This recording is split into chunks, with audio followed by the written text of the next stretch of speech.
in recent past, and something like this, the problem that we are going to discuss, has interesting applications, okay, in very diverse areas of fields. Okay, so let me quickly tell what the problem is, and let me quickly tell what might be the possible applications of this problem. Okay, so for example, we had started looking at the problem of computing eigenvalues some time back. Okay, so given a matrix A in R n by n, suppose this is a square matrix, A is a square n by n square matrix, then we know what are the eigenvalues and eigenvectors. We know what are the eigenvalues and eigenvectors, and we also know the significance of these eigenvalues and eigenvectors in some of the things, right? So, for example, these eigenvalues and eigenvectors are actually geometrically telling you what. So these eigenvectors are invariant directions, right? So the eigenvectors are invariant directions. So what are the invariant directions? Basically, under the action of A, these vectors do not change their direction. Typically, the vectors will change their direction under action of A, but these are the vectors which will not change their direction under the action of A. So they are kind of invariant to the action of A, right? So these are the eigenvectors. And how much scaling is happening in these directions, invariant directions. So the vectors might get scaled, but they will not change the direction. Okay, so how much is the scaling happening? That is kind of measured by eigenvalues. Okay, so this is eigenvalues and eigenvectors.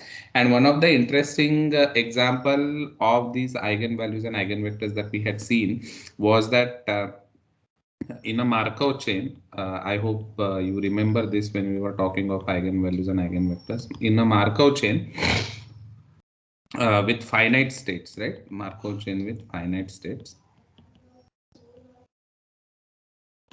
Okay, so finite states. So there are finitely many states in the Markov chain, and you have different probabilities of going from one state to another, and so on and so forth, right? So there are transition probabilities. So you can write down the matrix P to be the probability transition matrix, correct? Probability transition matrix. So that tells you that that probability of going from one state to other state, right? So that is what you are having. And we saw that the eigenvector corresponding to the eigenvalue 1. Okay, so there are various ways in which this is let me finish this and then I'll tell, is called as stationary distribution, right? So we saw that this is the stationary distribution. Okay, so this is something that we had seen. So the probability transition matrix, basically there are two conventions to write down. One where the row sum actually equals to 1. That means that the probability of going from one state to all other states are written in a row. And there is another way where these probabilities are written in a column. So the column sum happens to be the 1. So based on the convention, whether row sum or column sum happens to be the 1, the probability transition matrix that we will be looking at. So based on that, whether left eigenvector or right eigenvector. So in our notation, the way I was telling you, the right eigenvector actually happens to be the stationary distribution. What is the stationary distribution? The stationary distribution is that you start simulating your Markov chain and you run it enough number of times, then you will be in some state. And how will you reach that state? Based on the probability transition laws and the distribution of the state. Okay, distribution of state as t tends to infinity, that distribution is called as stationary distribution. So if it exists, if the stationary distribution exists, then it is actually the eigenvector corresponding to the eigenvalue 1. Okay, so one of the applications of this eigenvalue eigenvectors was that this probability transition matrix, the most dominant eigenvalue is 1, like largest magnitude eigenvalue is 1, and the eigenvector corresponding to it is really interesting thing, right? So it is the final state distribution as t tends to infinity. That is what we had seen. In other applications where eigenvalues and eigenvectors are required, eigenvalues and eigenvectors actually represent important things. So, for example, I think all of you have done first year Math 1, Math 2 courses, right? In the first year Math 1, Math 2 courses, I'm sure you encountered this problem of solving a second order or nth order system of nth order constant coefficient linear differential equation, right? And there you convert it to a system of first order constant coefficient differential equations, which were of the form d by dt of x is equal to ax, and x is actually this vector x1 x2 up to xn, right? So this is the state equation, if you know, or this is a equation which is the system of first order because you're only taking first order derivative, constant coefficient because a is a matrix of constant. And here what really happens is you want to compute this matrix e to the power at in order to solve the solution. And the way you will compute this e power at basically depends on how do you diagonalize this matrix A. So which essentially means that you want eigenvalues and eigenvectors, right? So the solution to this, if you remember, solution to this system of equations, if you remember, had to do with eigenvalues and eigenvectors, right? So you would take linear combinations of e power lambda 1 t into v1, correct? So v1 is the eigenvector corresponding to the eigenvector eigenvalue lambda 1, and so on and so forth, right? So you'll write this as a linear combination of these eigenvalues and eigenvectors, right? E power lambdas eigenvalues and v to be eigenvectors. So that is another place where you would like to kind of compute eigenvalues and eigenvectors. Okay, so what we really understand so far, what we really know is that given a matrix A,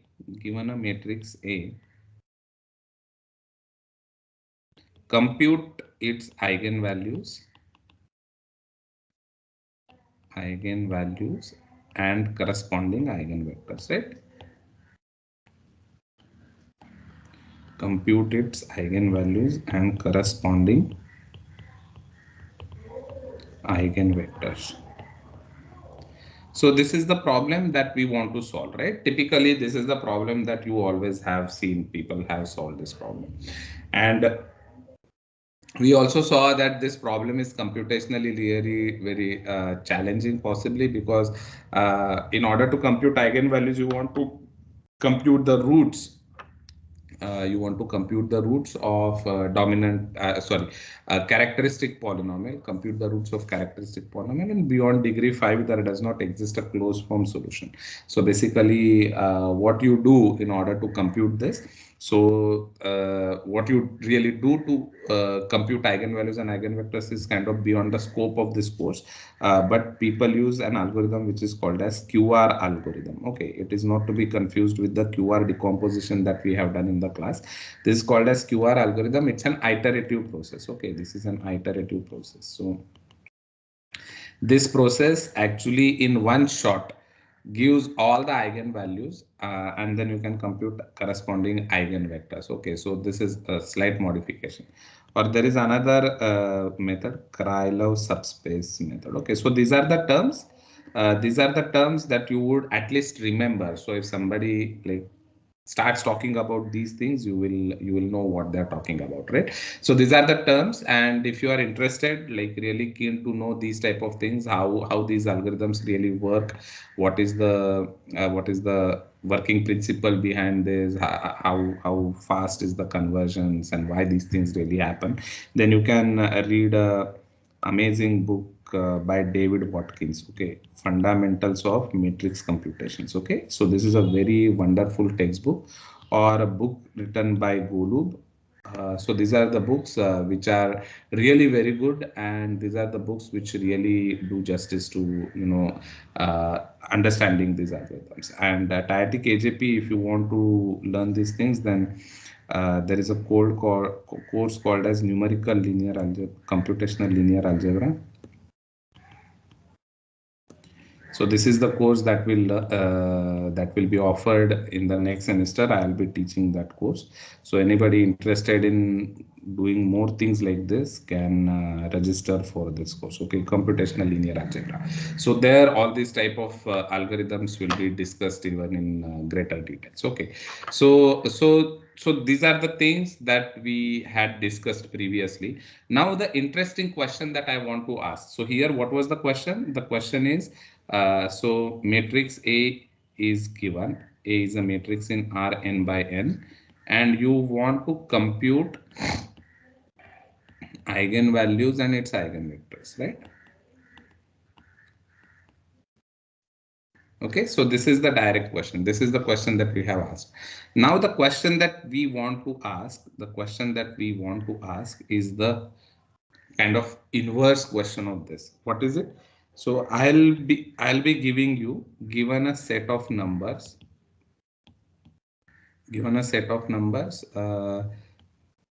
Suppose let us assume that these numbers are eigenvalues and a set of vectors. Okay, set of vectors. Let us assume that these vectors are corresponding eigenvectors. Okay.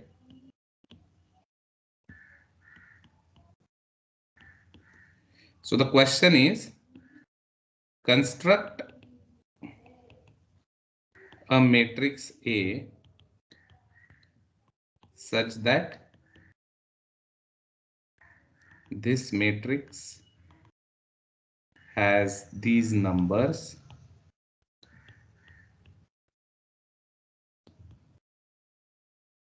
as its eigenvalues and these vectors as corresponding eigenvectors.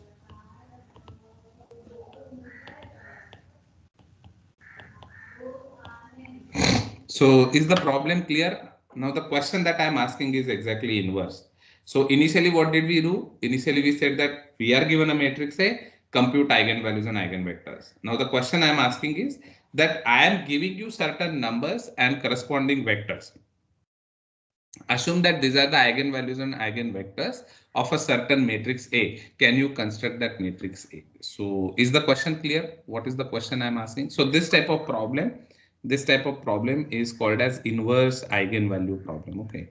So this problem is called as inverse eigenvalue problem. Okay. This problem is called as inverse eigenvalue problem. So how will you tackle such a problem? Do you have any thoughts? Like what do you think first? Looking at this problem, like what do you think first? How will you approach such a thing? Will you be able to solve such a problem?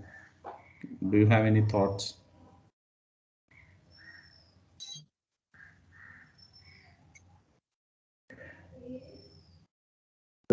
Be right like just like it's the sum of the singular value sigma 1 u1 u transpose sigma 2 u1 u2 u2 transpose. So if it's a symmetric matrix, then the eigenvalue, the eigenvector is synonymous to the singular value. Then can we use that formula, assuming matrix? Yeah.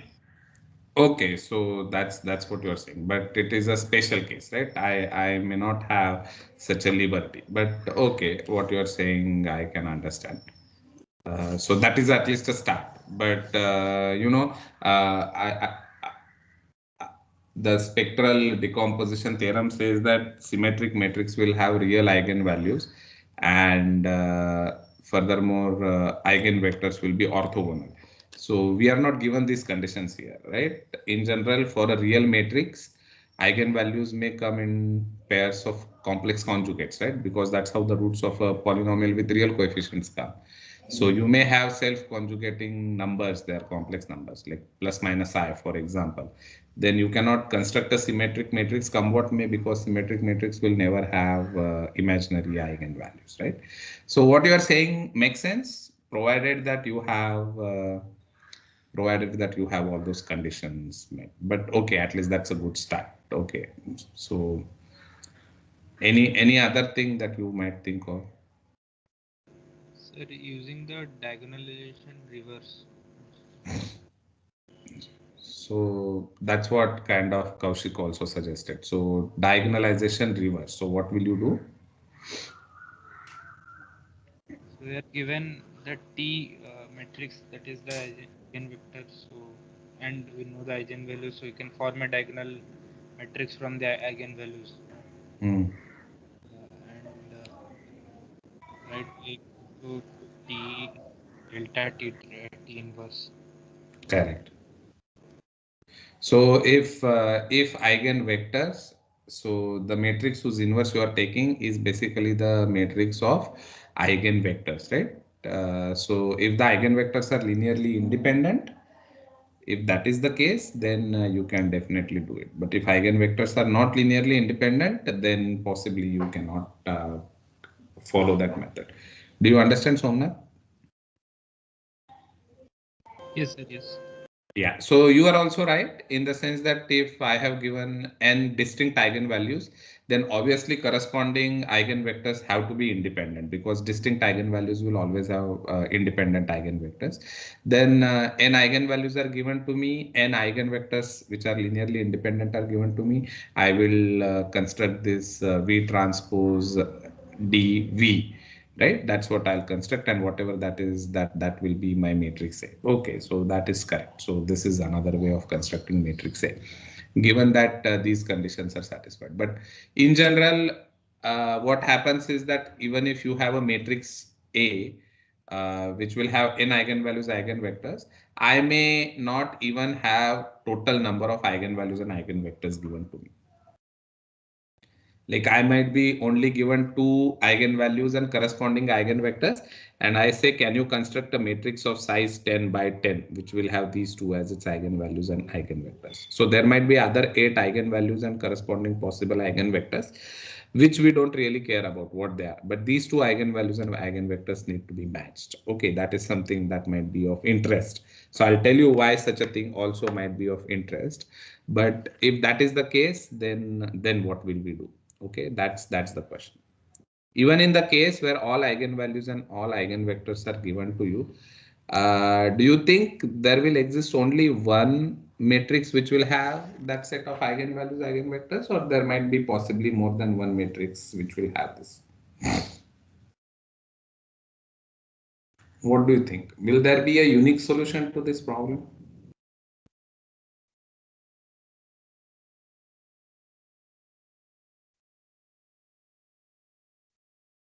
No, sir. There won't be a unique solution to this problem. Okay, so I hope you appreciate the problem. What is the problem that we are trying to solve? Do you appreciate this problem? So what is really happening here? What is really happening here? Suppose Sir, yes. sir, can we make use of the thing that determinant is the product of the eigenvalues? So, Yeah, can we make a diagonal matrix containing the eigenvalues? but will that matrix have the vectors as its eigenvectors? Um, You'll have to check that also, right? yes, sir. There is added condition there that needs to be checked, right? So if your matrix to start with, like the eigenvalues are distinct and all eigenvectors are corresponding eigenvectors linearly independent and all, then possibly what you are saying is correct, but it probably boils down to what Somnath already kind of suggested. So yeah, these are different ways of putting the same thing, but yeah, I okay, that's okay, yeah. So what I want you to observe here is the following. Okay, what I want you to observe here is that if lambda x is an eigenpair of A, meaning that lambda is the eigenvalue and x is the corresponding eigenvector, then what is the relationship that A satisfies with lambda and x? Then Ax is equal to lambda x. Is that okay? Is that okay? Do you all agree? And typically what we are doing is that we are given A and we are trying to find out X and lambda. And now the situation has reversed. Now what is the case? The case is that X is given to you, lambda is given to you, and X is given to you. And now you want to find out A such that this thing will happen. Right? So now the unknowns are sitting inside A. Okay, unknowns are sitting inside A. So how many unknowns are there? How many unknowns are there?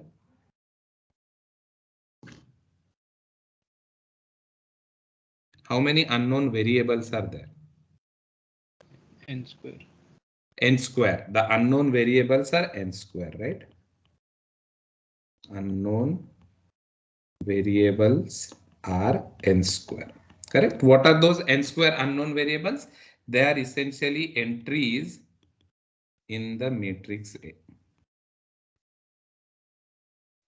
Is that right? And how many relationships between these unknown variables are given to you? How many relationships between these unknown variables are given to you?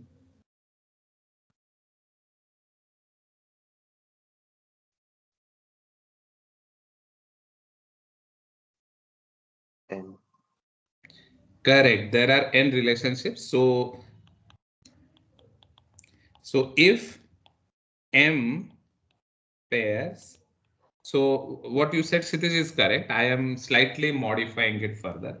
If m pairs of eigenvalues and eigenvectors are given,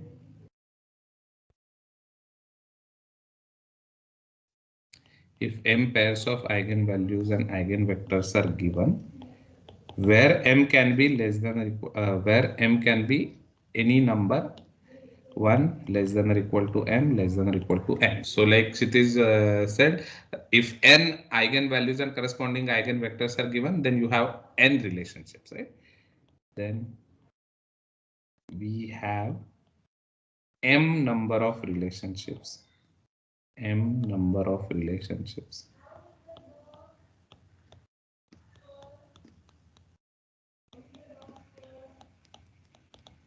We have n number of relationships. So there are n square variables and there are possibly m number of relationships. Obviously, this m is strictly less than n square. It can be less than or equal to n. And what is the nature of these relationships? Are these relationships linear or non-linear?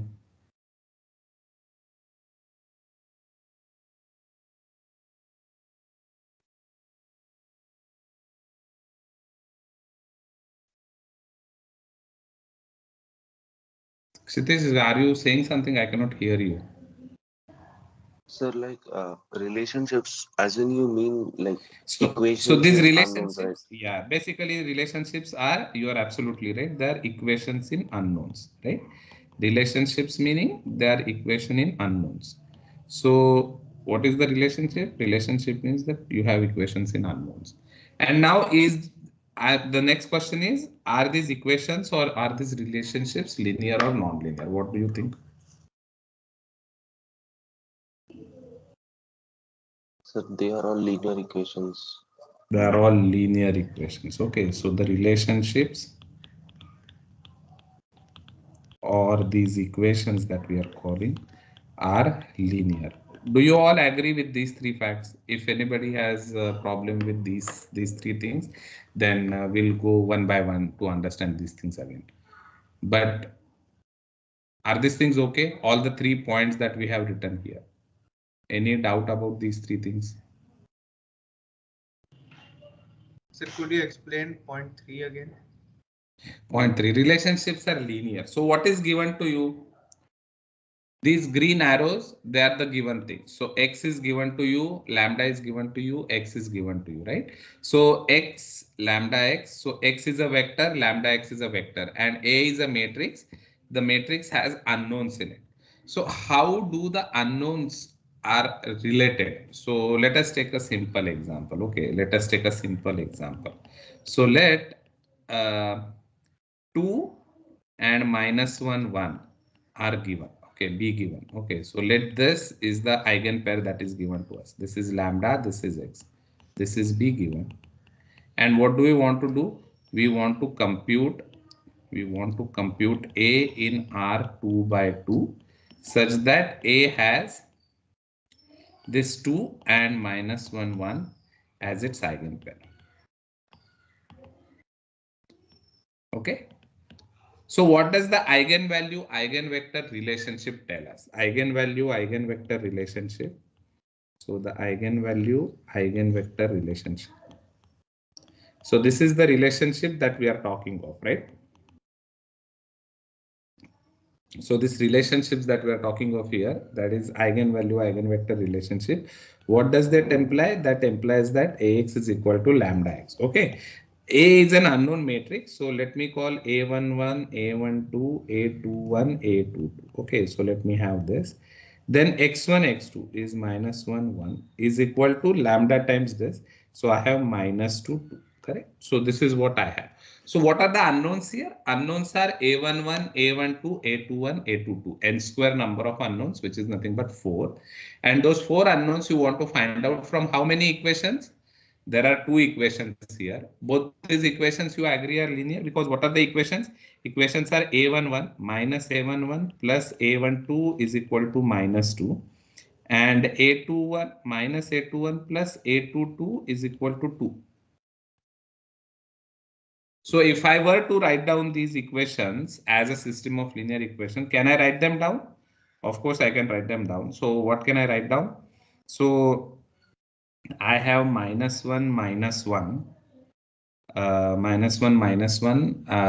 Then I have again this other thing, which is okay. So let me first write it down in the simpler way, then I'll go to the other way which I intend to write. Okay, so minus 1 a1 to 1 0 0, and then I have 0 0 minus 1 1 into a11 a12 a21 a22 is equal to minus 2 2. Do you all agree that this is the equation? This is the equations. These are the equations, relationships that I'm getting here. Do you see these relationships? Do you see these relationships? Yes, sir. And now once you have these relationships, can you tell me what are the values of A11, A12, A21, A22 from these equations? Can you tell? Can you solve this system of linear equations?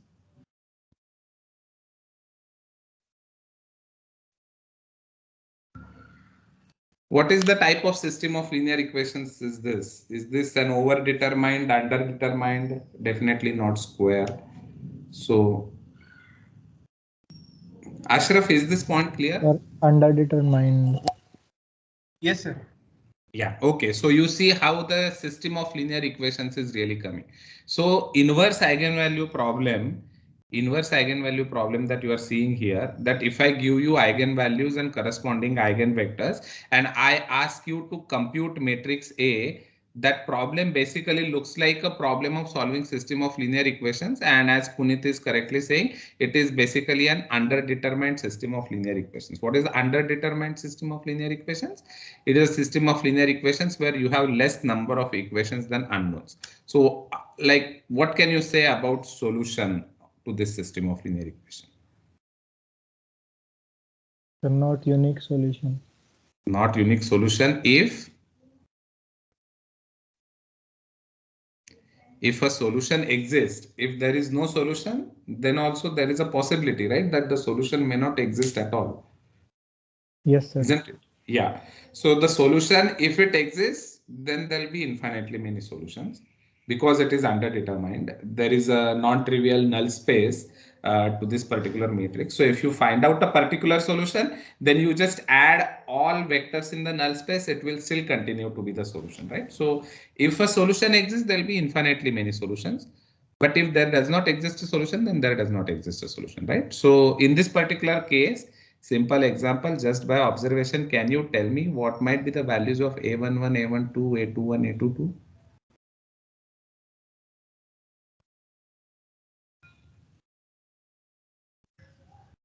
Infinitely many. Yeah, give me one. Can you give me one?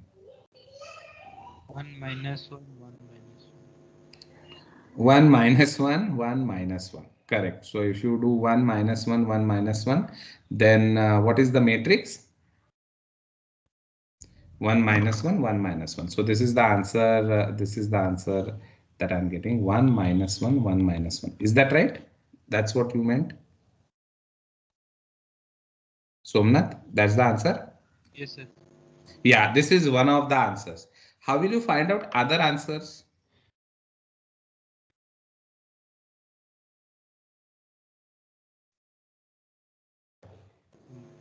Adding the multiples of the null space vector. Correct. So from here, can you observe what might be one vector in the null space?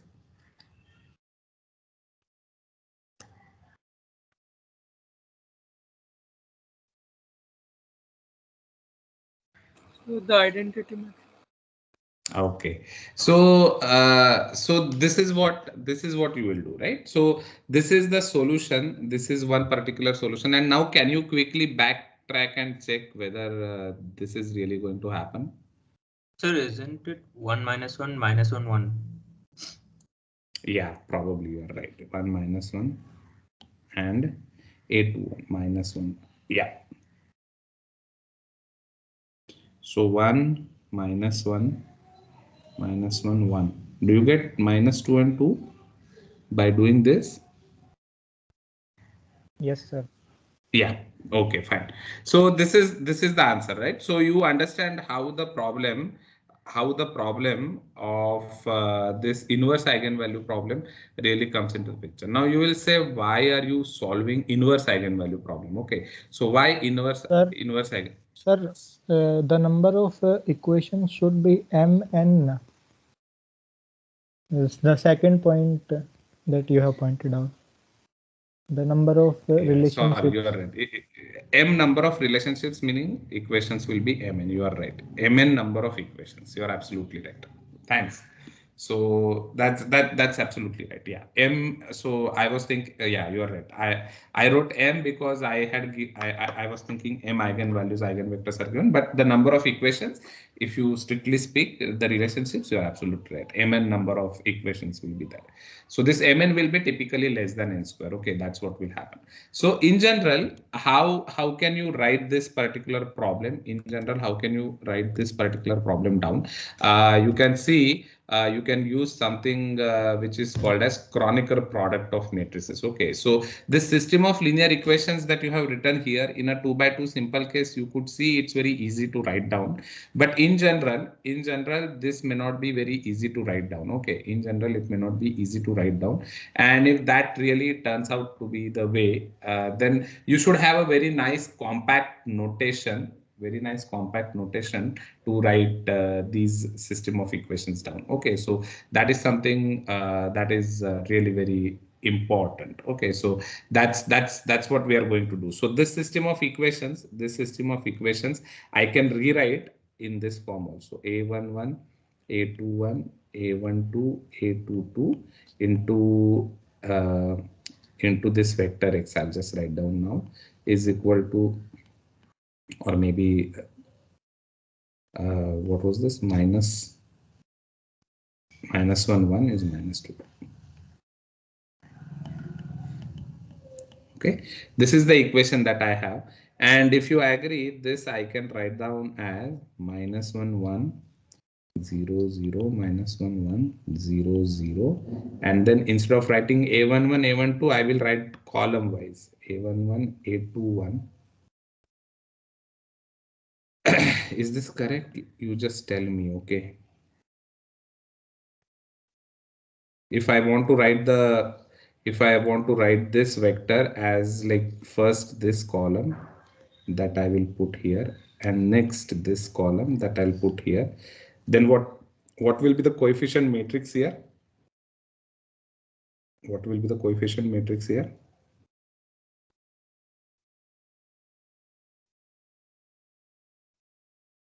Minus a11 plus a12, right? You want plus a12. So is this correct?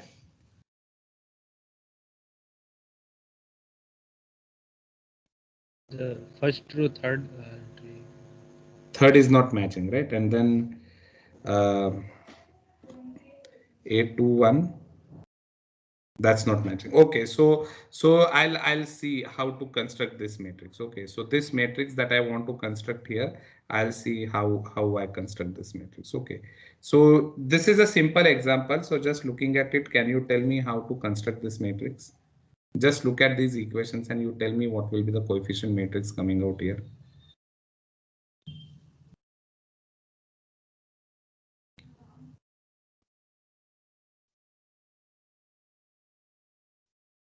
So you see the equations. From the equations, you just tell me what is the first row. A1 minus A11 plus A12 is minus 2, right? So minus A11 plus A12, that's what you want. So what will you have? Minus 1, 0, 1, 0. 0. And what is the next row you will get? 0, minus 1, 0, 1. 0, minus 1, 0, 1. Okay. So this is what you will get, and this particular thing, what I have done, I just did column permutations here, right? I did column permutations in this. And why did I do column permutations? Instead of writing this row wise, here I wrote the row wise. So first row goes here, second row goes here. Instead of that, what did I do? I wrote the first column and second column. The reason why I do this column wise is that this operation of writing the columns of matrix one below the other, you are also seen previously. It is called as vectorization of a matrix, right? Vectorization of a matrix.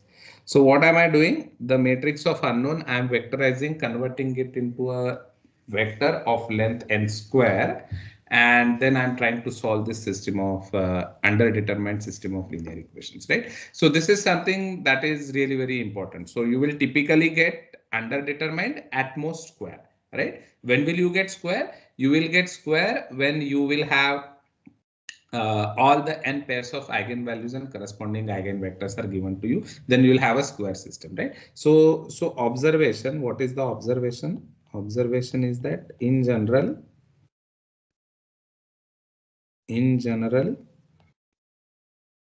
uh,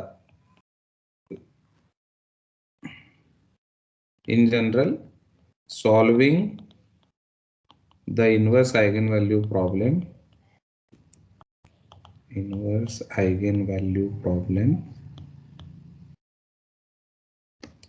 is equivalent to solving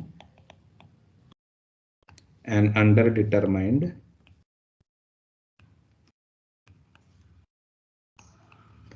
so this is like partial information is given to you, partial spectrum, partial, so not complete eigen data, right? Underdetermined or square when the complete eigen data is given to you, all n, right? N strictly less than n. System of linear equations. Okay, so this is what we see. Okay, so now once we do this, a1 8, so this vector, which is the solution of the system of linear equations, and hence matrix A typically does not have any constraints, like it is free. But like some time back, you had pointed out that the matrix can be symmetric, right? So if the matrix is symmetric, then you see that this A21 should be equal to A12. So if A21 has to be equal to A12, then you have to alter this system of linear equations, because when you are solving the system of linear equations, there is no constraint that you have put. There is no constraint that you have put that will say that A21 is equal to A12. Do you agree? Right now, when I'm finding out a solution, I am not constraining it with the fact that A21 has to be equal to A12. So the solution, if I just seek directly, I will not get a symmetric matrix. If I want a symmetric matrix, what will I do? Can you tell? How will I incorporate this constraint? We'll add one more row. Exactly. We'll add one more row. So what is the row that we will add? We'll add 0, -1, 1, 0. Correct? The third row will be added. Is that right? Yes, sir. And once you add this third row, then automatically the symmetry is also satisfied because there is a hard constraint now on the variables a12 and a21, which say that this is really going to happen, right? So now you are adding equation, adding constraints. So as long as there are linear constraints on the entries of the matrix, you can incorporate those linear constraints also. And on the right hand side, what will you add? -2, 2, and the last entry will be 0, right? So that's the addition that you do to the right hand side. So you add a number of equations. You can add a number of equations based on the constraints that you might have, in the matrix entries like symmetry, or you know that for some reason certain entry of the matrix is fixed 0. Okay, certain entry is fixed 0. You know that that is what is going to happen. You can add those type of constraints like sparsity constraints. So these are the type of constraints that you can introduce in your matrix A. As long as they are linear, you will still be solving a system of linear equations. Is that part okay with you? Does that make sense to you? Any doubt up to this particular part?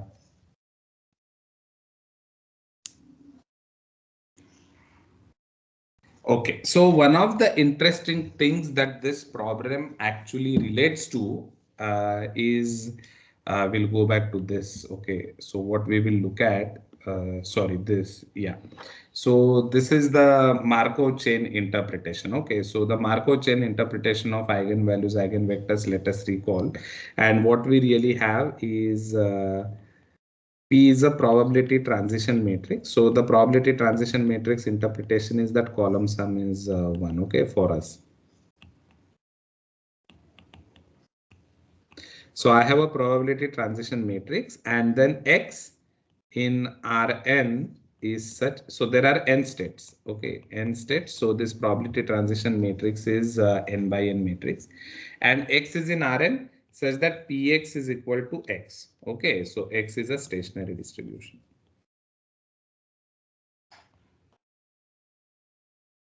X is a stationary distribution. So one of the important problems in statistics is to sample from a given distribution. So for example, stationary distribution is one distribution, and one of the important problems is to sample from such a distribution. Okay, so what is sampling from a particular distribution? So simple example. So you might have a random variable which is Bernoulli. So Bernoulli P is equal to, let us say, half. So what is this Bernoulli P equal to half? It is actually a random experiment where you toss a coin and you get heads or tails, right? So that's the Bernoulli experiment with two outcomes, and P equal to half tells me that the coin is fair, right? So the probability of getting heads is same as probability of getting tails. And now if I say that, okay, come on, you draw a random sample from this Bernoulli distribution, right? So X is a stationary distribution. So similarly, this Bernoulli is also a stationary distribution. In fact, I can write this down as half half. Okay, so that is the distribution. X is equal to half half P and 1 minus P. So if I say draw a random sample from this distribution, what will you do? How will you draw a sample from this random sample from this distribution? Can anybody tell how will you draw a sample?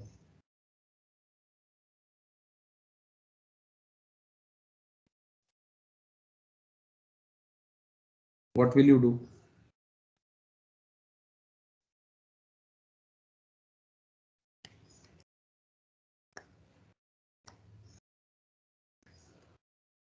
Sir, we repeat the experiment and note down No, the no, I observations. want only one random sample, Puneet. I don't want to repeat experiment, but your idea is correct. So what will I do to draw a random sample? What will I do? So what is the experiment here? Tossing a coin. So what will I do? I'll toss the coin. I know that the coin is fair. So I'll toss the coin and I will see what happens. I get heads, that's my random sample. If I get tails, that's my random sample, right? I'll do the experiment once and I'll see what happens. That's the random sample. Do you agree? Same thing, I have a fair die. So uniform 1 by uniform 6, right? So if you have a density uniform 6, what is the distribution? The distribution is 1 by 6, 1 by 6, 1 by 6, 6 times, right? So this is the distribution that you have. If I say draw a random sample from the distribution, what will you do? You will roll a die, and whatever comes on the top face, that is the random sample from this distribution. Do you understand what I'm saying? So if you want to draw a random sample from the distribution, then you should actually perform the random experiment which led to this particular distribution. In principle, that is what you should do. Do you all agree? So if I say draw a random sample from normal 0, 1, how will you draw a random sample from normal 0, 1? If I say draw a random sample from a density, discrete density, x is in Rn, where n is equal to 2 raised to 5. Okay.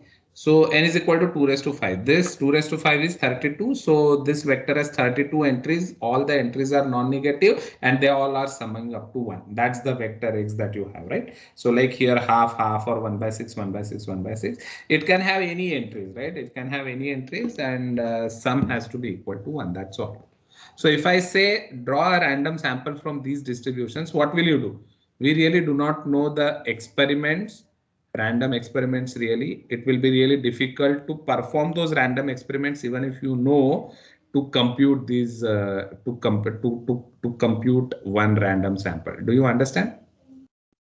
So what typically is done? What typically is done is that there are several computer programs. There are several computer programs that are employed in order to generate random samples. Okay, so how to generate random samples? It's a very beautiful theory, very nice theory, and this particular theory is of great use. Okay, so people do study these type of things a lot. Okay, so you want to draw a random sample, you will use those type of methods. Okay, so those type of methods are really very important. So it's called as pseudo random number generation, and from that pseudo random number generation you generate lot of different types of random samples following different densities. Okay, so there are ways.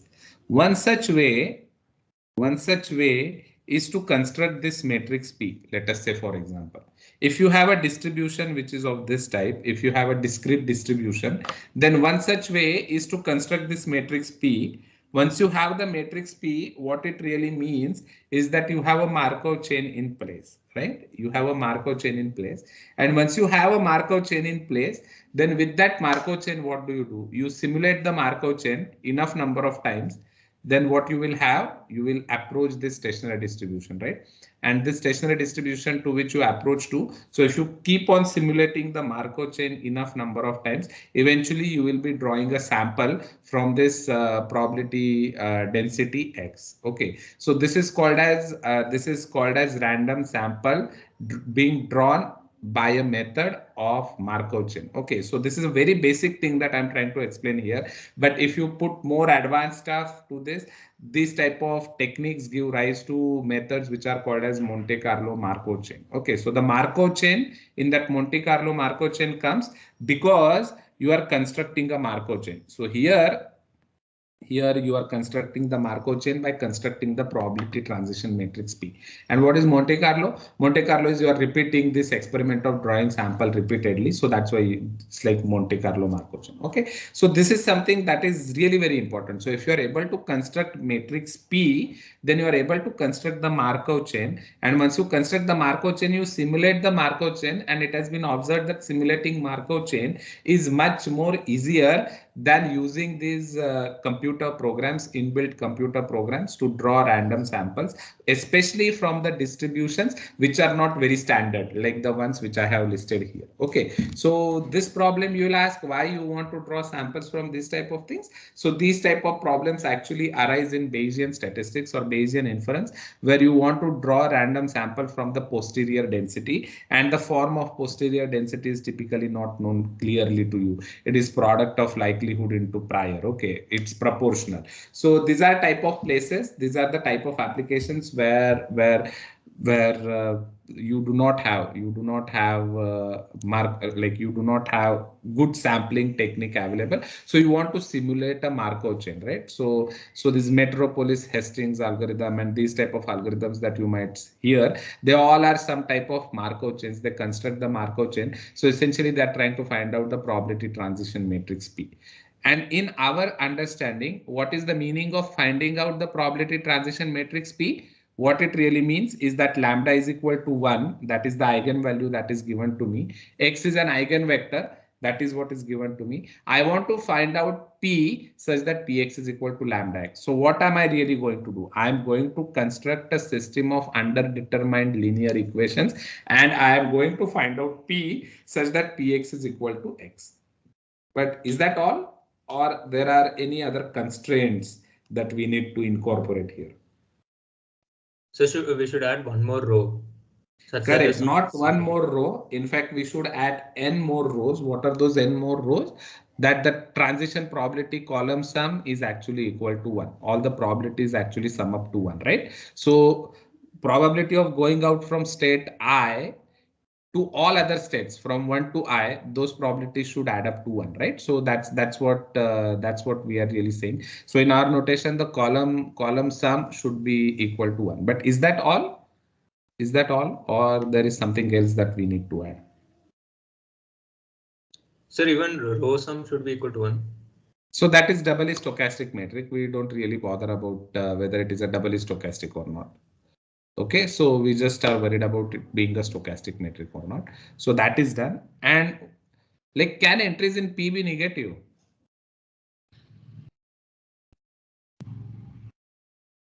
No, sir. No, sir. No, they cannot be negative because they're probabilities. So there is a positivity constraint here, which says that P, so all the entries in P, so Pij should be greater than or equal to 0.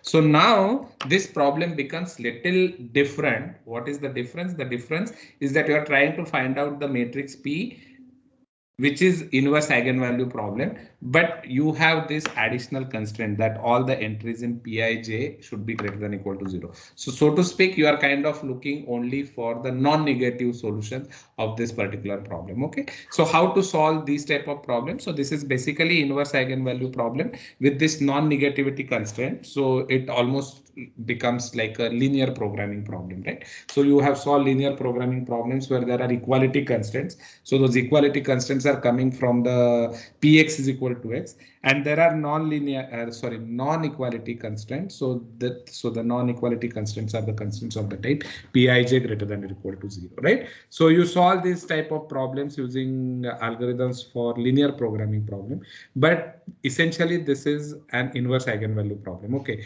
so this is where this is one application of inverse eigenvalue problem.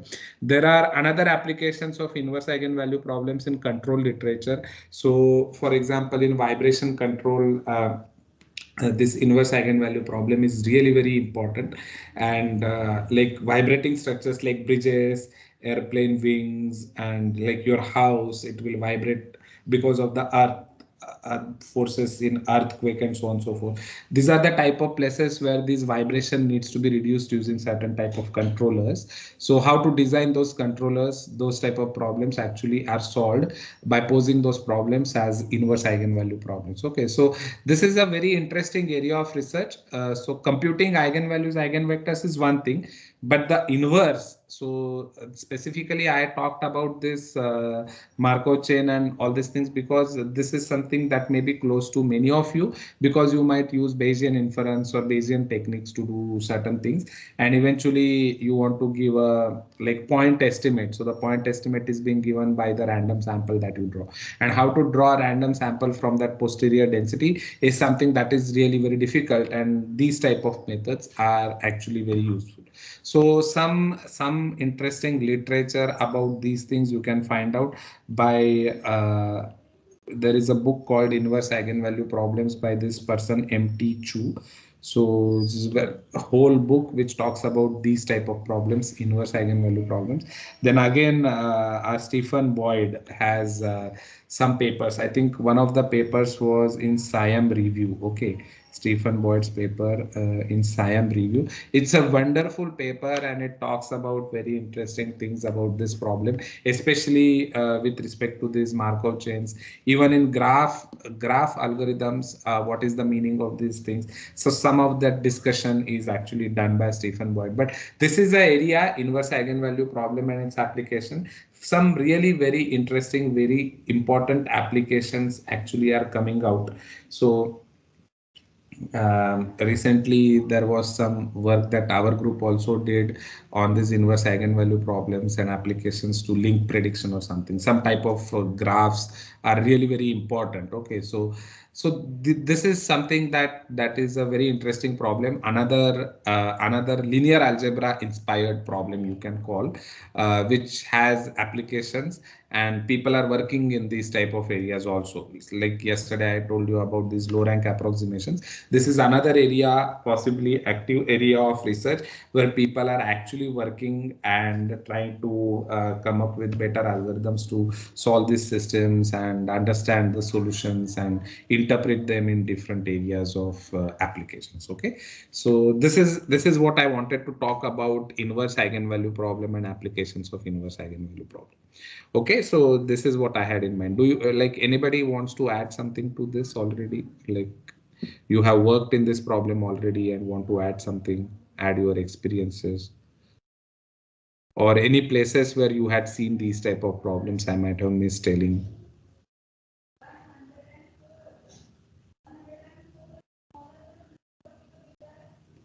Okay, in that case, we'll stop here today. We'll continue tomorrow. Thank you very much. Hello, sir. Yes, Ashraf. Sir, if